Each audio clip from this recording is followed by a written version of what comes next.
हाय friends, vector algebra से related इस fourth class में हम बात करेंगे addition and subtraction of vectors की।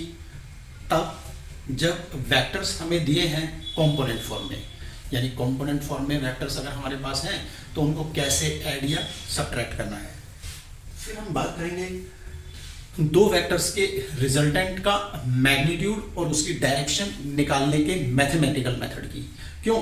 क्योंकि अभी तक सेकंड क्लास में हमने समझा था केवल geometrical method of determining magnitude and direction of resultant of sum और difference of two vectors. Sum या डिफरेंस ऑफ टू वेक्टर्स के रिजल्टेंट का मैग्नीट्यूड और डायरेक्शन निकालने का केवल ज्योमेट्रिकल मेथड हमने सेकंड क्लास में देखा था। लेकिन अब हम मैथमेटिकल तरीका देखेंगे कि दो वेक्टर्स के रिजल्टेंट का सम या डिफरेंस मैग्नीट्यूड और डायरेक्शन में मैथमेटिकली कैसे कैलकुलेट होगा। तो पहले हम बात करते हैं addition and subtraction of vectors की, तब जब हम वेक्टर्स दिए हैं in terms of their components. मान लो वेक्टर ए है मेरे पास axi ayj az के, vector B bxi byj bz के, vector C in the same way I can take. तो अब अगर मुझे वेक्टर ए और वेक्टर बी को ऐड करना है तो एडिशन में हमेशा सेम डायरेक्शन वाले कंपोनेंट, अभी मैं यहाँ फॉर्मूला निकाल के दिखाऊंगा तो पता चलेगा जब वेक्टर सेम डायरेक्शन में है तो सीधे जुड़ जाते हैं। तो इसका मतलब ये ax और bx सेम डायरेक्शन में है, अगर सेम डायरेक्शन में है तो सीधे जुड़ जाएंगे। तो ax प्लस bx i, अगर वेक्टर c भी होता तो cx भी यहीं आ जाता, यानी सभी वेक्टर्स के x कंपोनेंट्स एक साथ ऐड हो जाएंगे, उनके y कंपोनेंट्स एक साथ ऐड हो जाएंगे। जैसे ay plus byj plus az plus bz के। अगर मुझे मैग्नीट्यूड चाहिए vector a plus vector b का तो under root x component square plus y component square plus z component square, इससे मुझे मिल जाएगा रिजल्टेंट का मैग्नीट्यूड। और अगर रिजल्टेंट की डायरेक्शन चाहिए, मान लो मुझे चाहिए angle made by vector a plus b from the direction of y axis. तो अगर y एक्सिस की डायरेक्शन से एंगल चाहिए तो मुझे पता है डायरेक्शन कोसाइन वाली बात, यानी अगर vector a plus b y axis से एंगल बीटा बनाता है तो वो angle beta is equal to cos inverse y component. अब मैग्नीट्यूड ऑफ y कंपोनेंट हो जाएगा ay प्लस by और divided by magnitude of vector a plus vector b। और ये magnitude of vector a plus vector b कैसे निकालोगे तुम? Magnitude of vector a plus vector b तुम्हें मिलेगा under root of x component square यानी ax plus bx whole square plus ay plus by whole square plus az plus bz whole square. और same procedure follow होगी जब मुझे subtract करना है vectors को। मान लो मुझे चाहिए vector b minus vector a, तो क्या होगा? x कंपोनेंट्स आपस में रिलेट हो जाएंगे, यानी bx minus ax i, by minus ay j, bz minus az के। इसका मैग्नीट्यूड चाहिए तो under root this square plus this square plus this square. अब अगर मैग्नीट्यूड इसका तुम निकाल लोगे तो तुम इसकी डायरेक्शन किसी भी एक्सिस से निकाल सकते हो। मान लो मुझे इस वेक्टर की डायरेक्शन चाहिए फ्रॉम z एक्सिस। अब z एक्सिस से इस वेक्टर की डायरेक्शन निकालने के लिए cos गामा निकाल लेना है, और gamma is equal to cos inverse magnitude of z component यानी cos inverse bz minus az divided by इसका मैग्नीट्यूड, और इसका मैग्नीट्यूड फिर से under root this square plus this square plus this square. तो इन दिस वे तुम direction भी निकाल सकते हो वेक्टर की और उसका मैग्नीट्यूड भी निकाल सकते हो अगर वेक्टर्स तुम्हें कंपोनेंट फॉर्म में दे रखे हैं। अब हम बात करते हैं resultant of sum of two vectors, यानी mathematical method of determining sum of two vectors. इसके लिए मैंने एक वेक्टर ए मान लिया टुवार्ड्स ईस्ट, दूसरा vector B at theta degree north of east. इससे क्या होगा, थोड़ा डायग्राम बनाने में आसानी हो जाएगी। वेक्टर ए हो गया ये towards east, then from the head of vector A it is vector B at an angle theta degree north of east. पहले का टेल बाद वाले का हेड ज्वाइन कर दो तो ये हो जाएगा resultant R which will give vector A plus vector B. मान लो इस पॉइंट को मैं ए मान लेता हूं, इस पॉइंट को पी मान लेता हूं, इसको क्यू मान लेता हूं और मुझे सबसे पहले वेक्टर आर का मैग्नीट्यूड चाहिए और फिर वेक्टर आर की डायरेक्शन चाहिए, या तो वेक्टर ए से या वेक्टर बी से। तो मान लो अभी मैं वेक्टर आर की डायरेक्शन निकालता हूं फ्रॉम डायरेक्शन ऑफ वेक्टर ए। अब यहां चाहे ट्रायंगल लॉ यूज करें चाहे पैरेललोग्राम लॉ, क्योंकि triangle law itself is included in parallelogram law. तो सबसे पहले क्या करूंगा मैं, from the head of vector are resultant के हेड से एक परपेंडिकुलर ड्रॉ कर लूंगा on the direction of vector ए। अगर डायरेक्शन ऑफ वेक्टर ए पे परपेंडिकुलर ड्रॉ कर लिया, इस परपेंडिकुलर के फुट को एन ले लिया, तो हमें सबसे पहले देखना होगा what is P N and what is N Q. और third class related to vector algebra में हमने resolution of vector in two dimensions पढ़ा। तो अगर उस resolution of vector in two dimensions की बात करें तो वेक्टर बी के टिप से एक परपेंडिकुलर ड्रॉ कर दिया, किसके ऊपर, on the direction of vector ए। तो अगर यहां से मैंने परपेंडिकुलर यहां तक ड्रॉ कर दिया तो इसका मतलब अगर मैं यहां से लाइट की एक beam perpendicular to direction of vector A डालता हूं तो वेक्टर बी की शैडो आएगी फ्रॉम पी टू एन। तो इसका मतलब ये पी एन जो होगा ये होगा इफेक्ट या कंपोनेंट या रिजोल्व पार्ट या projection of vector be in the direction of vector ए। और कोई भी वेक्टर जिस डायरेक्शन से एंगल थीटा बनाता है उस डायरेक्शन में ये बेस वाला पार्ट होगा, और base is equal to hypotenuse into cos theta. तो यानी कोई भी वेक्टर जिस डायरेक्शन से एंगल थीटा बनाता है उस डायरेक्शन में वेक्टर के कंपोनेंट का magnitude of vector multiplied by cos theta. तो यानी ये pn जो हो जाएगा ये हो जाएगा b cos थीटा। अब इसी तरह से वेक्टर ए की डायरेक्शन में वेक्टर बी का कंपोनेंट तो आ गया, लेकिन अगर वेक्टर ए के परपेंडिकुलर डायरेक्शन में कंपोनेंट देखें तो फिर से ऐसे ही लाइट डाल देता हूं इस साइड से perpendicular to line Q N, और ये perpendicular to line Q N अगर मैं लाइट डालूंगा तो वो parallel beam of light vector B की शैडो बनाएगी क्यू से लेके एन तक। तो यानी ये जो क्यू एन हो जाएगा ये कंपोनेंट या इफेक्ट या प्रोजेक्शन या resolve part of vector B perpendicular to direction of vector A हो जाएगा। और ए की डायरेक्शन से एंगल थीटा बन रहा था, तो जिस डायरेक्शन से एंगल थीटा है उधर तो magnitude of vector multiplied by cos theta, और उसके परपेंडिकुलर डायरेक्शन में magnitude of vector multiplied by sin theta. क्यों? सिंपल ट्रिग्नोमेट्री है भाई। इस ट्रायंगल में एंगल थीटा के लिए ये क्या आएगा, perpendicular, and perpendicular is equal to hypotenuse into sin theta. तो यानी ये हो जाएगा b sin थीटा। अब अगर लेंथ pn और लेंथ qn दोनों तुम्हारे पास आ गई रिजोल्यूशन ऑफ वेक्टर से, तो कुछ नहीं बचा।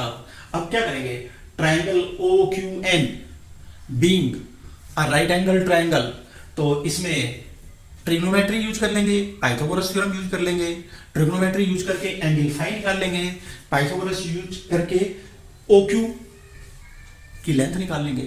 तो इसका मतलब magnitude of resultant of sum of the vectors Pythagoras theorem से निकल जाएगा, और इस रिजल्टेंट वेक्टर की डायरेक्शन ट्रिग्नोमेट्री की हेल्प से निकल जाएगी।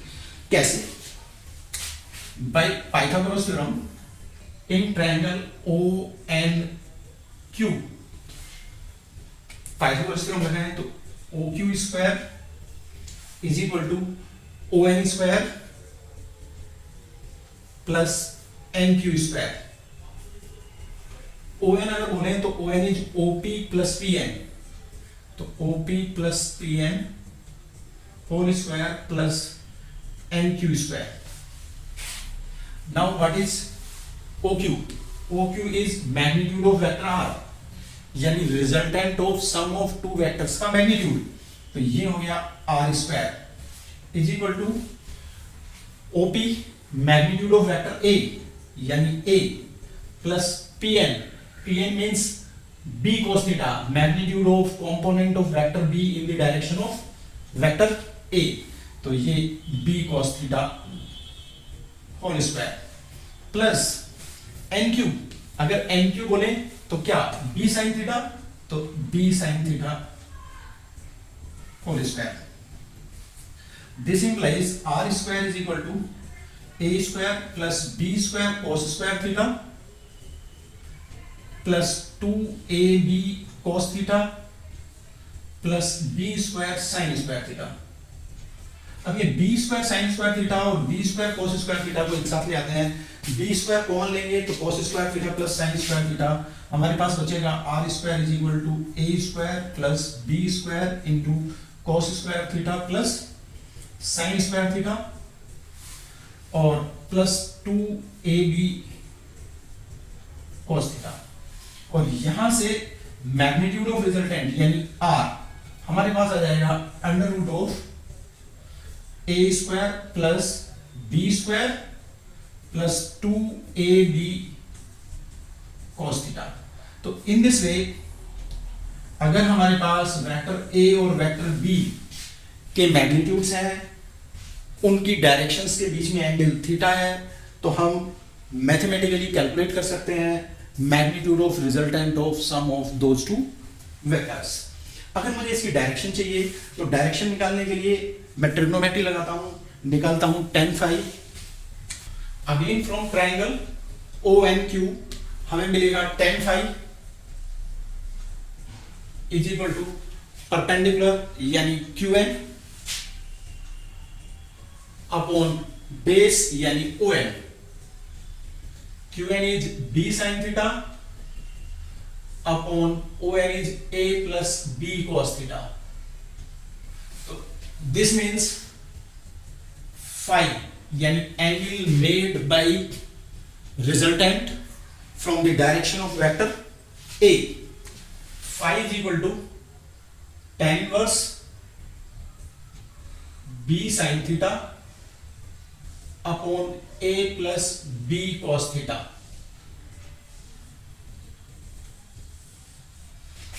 अगर रिजल्टेंट वेक्टर B से एंगल बनाता alpha is angle between vector B and vector R, तब यानी अगर मुझे रिजल्टेंट का एंगल A से ना निकाल के वेक्टर B की डायरेक्शन से निकालना होता तो कुछ नहीं, alpha is equal to tan inverse और इस फॉर्मूले में A और B को इंटरचेंज कर देते बस, तो क्या हो जाता फिर वो A sin थीटा अपॉन जिससे एंगल बनाया वो एज सच प्लस A cos थीटा। तो इसका मतलब angle made by resultant from the direction of vector B is equal to जिससे एंगल बनाया दूसरे वाला यानी A sin थीटा, जिससे एंगल बनाया वो एज सच प्लस A cos थीटा। तो इन दिस वे हम एंगल निकाल सकते हैं रिजल्टेंट का from any of the two vectors. अब अगर हम इस फॉर्मूले में कंडीशंस लगाएं तो पहली बात, अगर दोनों वेक्टर्स सेम डायरेक्शन में हैं, अगर दोनों वेक्टर्स सेम डायरेक्शन में हैं यानी दोनों वेक्टर एक दूसरे के पैरेलल हैं, तो इसका मतलब theta is equal to 0 degree. अगर वेक्टर सेम डायरेक्शन में है तो थीटा 0 हो जाएगा and cos 0 degree is 1। So resultant का मैग्नीट्यूड R हो जाएगा under root A square plus B square plus 2AB और अंडर root of A plus B whole square, और ये रह जाएगा केवल A प्लस B। तो यानी अगर वेक्टर सेम डायरेक्शन में है तो सीधे ऐड हो जाएंगे, जैसे यहां हमने x कंपोनेंट्स आपस में ऐड कर दिए क्योंकि दोनों वेक्टर्स के x कंपोनेंट पैरेलल हैं, दोनों के y कंपोनेंट्स आपस में पैरेलल हैं, इसलिए हमने वो भी सीधे ऐड कर दिए थे। क्यों? क्योंकि जब भी वेक्टर्स सेम डायरेक्शन में होंगे वो सीधे ऐड हो जाएंगे। अगर मुझे डायरेक्शन चाहिए तो डायरेक्शन के लिए sine zero is zero, sine zero is zero. अगर साइन जीरो जीरो हो गया तो टेन फाइव जीरो यानी टेन जीरो, तो इसका मतलब फाइव भी हो जाएगा जीरो। तो इसका मतलब रिजल्टेंट ए और बी की डायरेक्शन में ही आएगा। जैसे phi is equal to tan inverse B sine zero upon A plus B cos zero. cos 0 is 1 but sin 0 is 0, 0 divided by any number is 0, तो tan इनवर्स 0 यानी 0, और 0 आने का मतलब हो गया a या b किसी से भी निकालो एंगल आएगा 0, तो इसका मतलब a और b की डायरेक्शन में ही होगा रिजल्टेंट। अगर दूसरी बात करें कि angle theta is equal to 90 degree, अगर थीटा 90 डिग्री हो गया तो cos 90 degree 0, so resultant r हो गया under root a square plus b square plus 2ab into cos 90। cos 90 zero होने की वजह से under root a square plus b square. तो यानी जब भी कभी दो वेक्टर्स एक दूसरे के परपेंडिकुलर हैं तो उनके रिजल्टेंट का magnitude square of magnitude of first vector plus square of magnitude of second vector के बराबर हो जाएगा। अगर मुझे डायरेक्शन निकालनी है तो डायरेक्शन के लिए क्योंकि अब की बार वेक्टर सीधे एक दूसरे के परपेंडिकुलर है, 90 डिग्री पे है, ये मान लो वेक्टर ए, ये मान लो वेक्टर बी, तो रिजल्टेंट कहां जाएगा इस डायगोनल के अलोंग, और सीधे ये एंगल मुझे मान लो फाई चाहिए, तो phi is equal to tan inverse B upon A. देखो ऐसा ही आएगा, phi is equal to tan inverse B sine 90 upon A plus B cos 90। Sine 90 is 1, cos 90 is 0, zero होने की वजह से ये सब जीरो, तो ये हो गया टेन इनवर्स बी बाई ए। और अगर एंगल चाहिए होता वेक्टर बी से यानी अल्फा, तो टेन इनवर्स दिस कंपोनेंट यानी ए अपॉन बी, ऐसे आ जाता है। अब तीसरी बात, अगर दोनों वेक्टर्स एक दूसरे के अपोजिट डायरेक्शन में हैं, यानी if theta is equal to 180 degree, vectors एक दूसरे के अपोजिट डायरेक्शन में हैं तो मतलब एंटी पैरेलल हैं, एंटी पैरेलल हैं तो इसका मतलब उनके बीच में एंगल 180 डिग्री। अगर उनकी डायरेक्शंस के बीच में एंगल 180 डिग्री तो cos 180 डिग्री की वैल्यू -1, और अगर cos 180 डिग्री की वैल्यू -1 तो resultant under root a square plus b square plus 2ab cos 180 degree, this is equal to under root a square plus b square minus 2ab, और ये हो गया under root of a difference b whole square, दोनों vectors के difference का square, और अगर इसका अंडर रूट लूंगा तो सीधा आ जाएगा a डिफरेंस b। तो यानी जब दो वेक्टर्स एक दूसरे के अपोजिट डायरेक्शन में हैं तो उनके रिजल्टेंट का मैग्नीट्यूड दोनों वेक्टर्स के मैग्नीट्यूड्स के डिफरेंस के बराबर होगा। और अगर रिजल्टेंट की डायरेक्शन चाहिए तो रिजल्टेंट की डायरेक्शन वही होगी जो बड़े वेक्टर की डायरेक्शन है। अगर a बड़ा है b से तो ये हो जाएगा a माइनस बी यानी magnitude of a minus magnitude of b, और डायरेक्शन हो जाएगी वेक्टर a की। लेकिन अगर वेक्टर b का मैग्नीट्यूड ज्यादा होता वेक्टर a के मैग्नीट्यूड से तो ये हो जाता b माइनस a, और डायरेक्शन हो जाती वेक्टर b की। तो अगर मैं यहाँ 180 लगाऊंगा तो cos 180 -1 है लेकिन sin 180 0, तो फिर से मुझे tan phi 0 मिलेगा, और tan phi 0 मिलने का मतलब या तो phi 0 डिग्री या फिर 180 डिग्री। तो इस तरह से हम फाइंड आउट कर सकते हैं resultant of sum of the two vectors, और मेन फॉर्मूले हमारे पास रिजल्टेंट निकालने के लिए ये रहे, डायरेक्शन और मैग्नीट्यूड के लिए। अगर मुझे resultant of difference of two vectors निकालना है तो मान लो मेरे पास वेक्टर ए और वेक्टर बी दोनों हैं, और वेक्टर बी ए की डायरेक्शन से एंगल थीटा बना रहा है, मुझे vector A minus vector B या vector B minus vector A का मैग्नीट्यूड चाहिए और उसकी डायरेक्शन चाहिए। तो उसके लिए फिर मुझे क्या करना होगा, उसके लिए फिर से मुझे एडिशन के रूल्स को ही फॉलो करना पड़ेगा। क्यों? क्योंकि vector A minus vector B is equal to vector A plus minus vector B. तो यानी वेक्टर ए में से वेक्टर बी को माइनस करना मतलब वेक्टर ए में वेक्टर बी के नेगेटिव को ऐड कर देना। और हमें पता है कि अगर ए और बी की डायरेक्शन के बीच में एंगल थीटा है तो ए या माइनस बी या फिर बी और माइनस वेक्टर ए के बीच में एंगल 180 माइनस थीटा होगा।